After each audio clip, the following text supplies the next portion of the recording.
July ৩৬ gate উদ্বোধন করা হয় কোন বিশ্ববিদ্যালয়ে?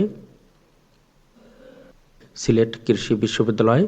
জুলাই ৩৬ গেট উদ্বোধন করা হয় সিলেট কৃষি বিশ্ববিদ্যালয়ে। সম্প্রতি ব্রিক্স জোটের আমেরিকা বিরোধী নীতিতে যে কোনো দেশ যুক্ত হলে সেই দেশের পণ্যের উপর অতিরিক্ত কত শতাংশ শুল্ক আমদানি বৃদ্ধি করার হুমকি দিয়েছে ডোনাল্ড ট্রাম্প? 10%। সম্প্রতি নতুন অর্থবছরের শুরুতে শুল্ক ও কর আইনে সরাসরি কোষাগারে জমা দিতে নতুন যে সিস্টেম চালু করেছে জাতীয় রাজস্ব বোর্ড, তার নাম কি? চালান। সম্প্রতি নতুন অর্থবছরের শুরুতে শুল্ক ও কর অনলাইনে সরাসরি কোষাগারে জমা দিতে নতুন যে সিস্টেম চালু করেছে জাতীয় রাজস্ব বোর্ড, তার নাম চালান। সম্প্রতি সরকার দেশের কোন ব্যাংক প্রতিষ্ঠানকে সাংবিধানিক প্রতিষ্ঠানের মর্যাদা দেওয়ার সিদ্ধান্ত নিয়েছে? বাংলাদেশ ব্যাংক। সম্প্রতি সরকার বাংলাদেশ ব্যাংককে সাংবিধানিক প্রতিষ্ঠানের মর্যাদা দেওয়ার সিদ্ধান্ত নিয়েছে। নিচের কোন আন্তর্জাতিক সংস্থা বাংলাদেশের ব্যাংক খাতের সংস্কারের সমর্থন দিচ্ছে? আইএমএফ। আইএমএফ আন্তর্জাতিক সংস্থা বাংলাদেশের ব্যাংক খাত সংস্কারের সমর্থন দিচ্ছে।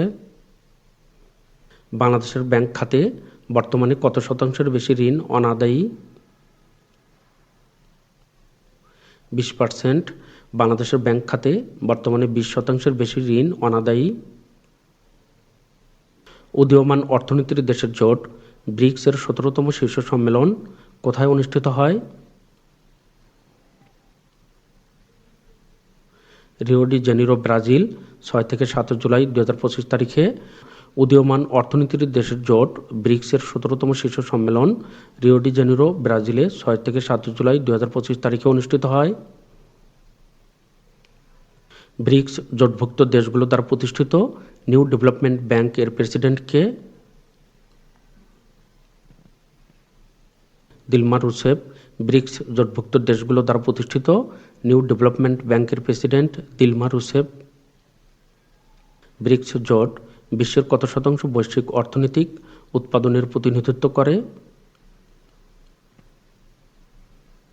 40%।